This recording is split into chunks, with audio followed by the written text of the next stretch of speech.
going on? It's your boy Sermon, sermonsonmain.com. I'm chilling here with Ryan Caraveo. What's going on? What's going on, man? How you doing? Good, man. I had to really work to get your It's last okay. name. It's okay. Most people do. Okay, so how'd you get into making music? I started making music when I was I'd say 7 years old. Me and my older brother got me into it, and he would he'd write rap battles for me to say against him, and then he'd write bars against me, and then we record them on the sound recorder up in the attic. We had a stage mic plugged into Windows 98 or whatever, and it was plugged into sound recorder, and that's when I started rapping. And then he'd make mix CDs, and around 8th grade is when I made my first official project. I actually started recording music and putting out music and trying to do something with it. Wow, that's interesting. Yeah. So this month is big for you. Swings, your debut album is coming out on the December the 12th. Yes. So, you've dropped a bunch of videos this year leading into it, and I noticed a lot of the videos have, anywhere from, 4,000 up to 8,000 views. So, this being your debut project, how does it feel to get that kind of reception? Because a lot of artists don't get, that many views when they first, really start pushing. No, it feels great. In high school, I would put out mixtape tracks, and me and my friends bought a video camera, and we just walk down the street recording mixtape tracks, over industry beats, and I think some of those got up to 2,000 or 3,000 at the time, which was a big deal for me then.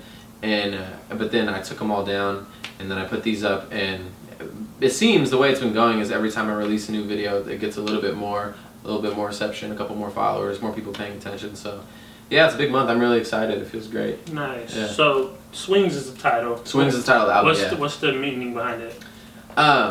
Well, the way that you just mentioned, most everything that is on the album, I would say a good 60-70% of it people have heard. It's been released as a single before, and so the whole idea, or initially it was sorry, I'm back and forth. Initially it was mood swings, because a lot of the tracks are you have a song like Betty, which is a pop track, and a lot of hip hop heads, don't mess with it because of that. And then you have a track like Wallowing, where I'm just rapping, and it's a darker song.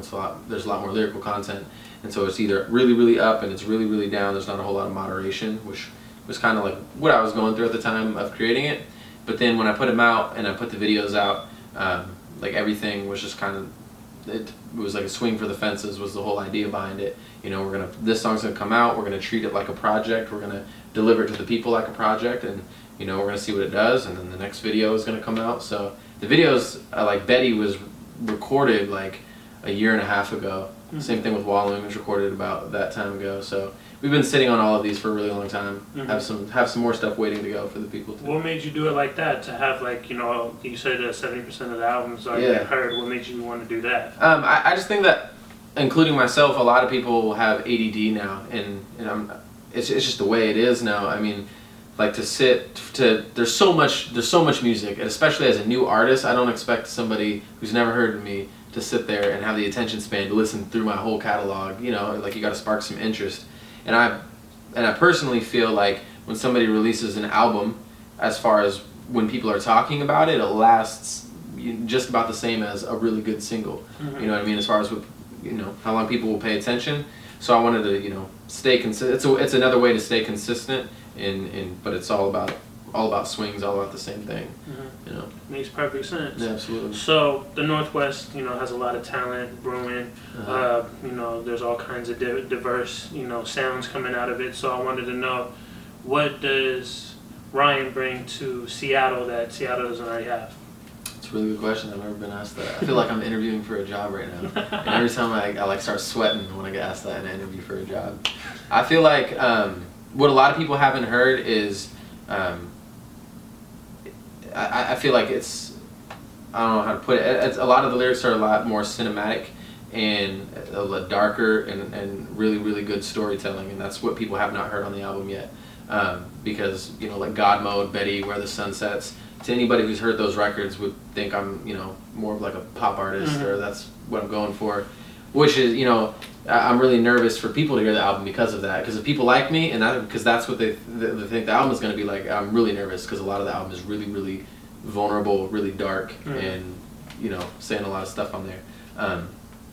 I don't know. I think I bring a lot of creativity. I think I bring a lot of really, really good energy. I think that when I'm actually out and about, when I'm actually doing something, when I'm working with somebody, I bring a lot of energy that a different type of energy that I don't really see a whole lot of.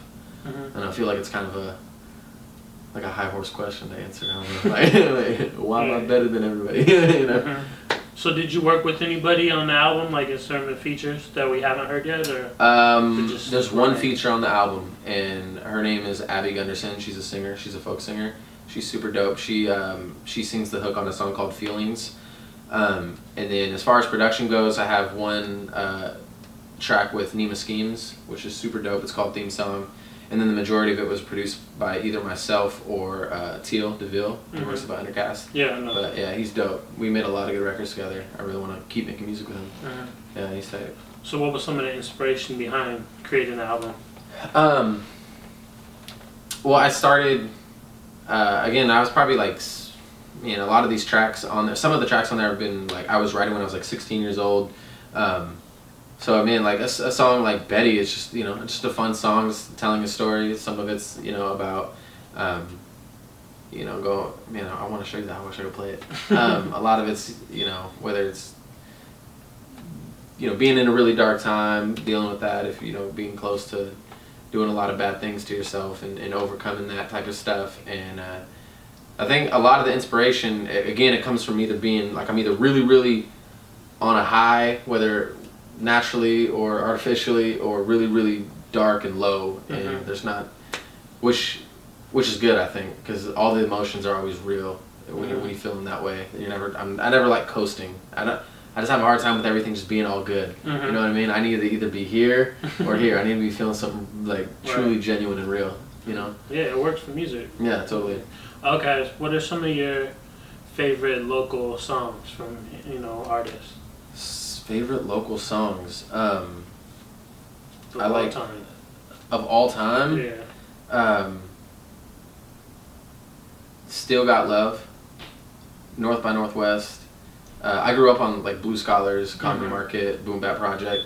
Like that was the first hip hop show I ever went to. Was the Mass Line launch party, and so growing up, like that's what I looked up to. So definitely all those veteran cats that were on Mass Line. Right now. Raz Simone is definitely one of my favorites. He's dope. Favorite song? Sometimes I Don't. Yeah. Yeah, that's a dope ass song. Yeah. That, I love Banana Goodbye by Sandwich Out. It's a fun ass song to listen to. Definitely. I slapped the shit out that song. Sorry, I don't know if I can swear. Oh, it's okay. Right, Same cool. TV. Word. Alright, so what is your favorite spot to eat at in Seattle? That's a good question. My favorite spot to eat is probably El Camion right now. Yeah, the one on 99 next to Home Depot. Okay, I go to the one by Safeco. Okay, yeah, right in that little alleyway. They just opened up like an actual store too, or an actual restaurant in Ballard. Is that the one you're talking about? No, they started with a bus and then a bus and then they expanded. Now they actually have a location. It's dope. Wow, that's dope. interesting. I love Paseos, but they're gone. Yeah. What's your favorite thing to order from El Camion? I like the breakfast burrito. Not many people order those, like ham and eggs. It's delicious. Right. Yeah. Okay, my last question. I've been asking a lot of local artists this. It's the end of 2014, but at the end of 2015, what do you hope to have accomplished in your career and just just in life in general? Yeah, I want to. By the end of 2015, I definitely want to have done some shows, quite a few of them in Oregon, California. I want to travel down the West Coast. I don't think that you're never too early to start doing that. I don't feel like. Like sure, a lot of people want to like blow up in their city, which obviously I do. I want to make a lot of noise this year or in 2015, but I want to travel a lot. It really does help. Yeah, I mean even if I'm flying to a different state, a different country, I don't know, doing a small ass show for 30 people in the lobby at some community college in California. That's 30 people who have never heard me. So, just making the most of every opportunity and performing everywhere I can. Definitely want to do that. Sweet. All right, It's your boy Simon, the SimonIsOnMain.com. Ryan, thank you for the interview. Absolutely. Thanks, man.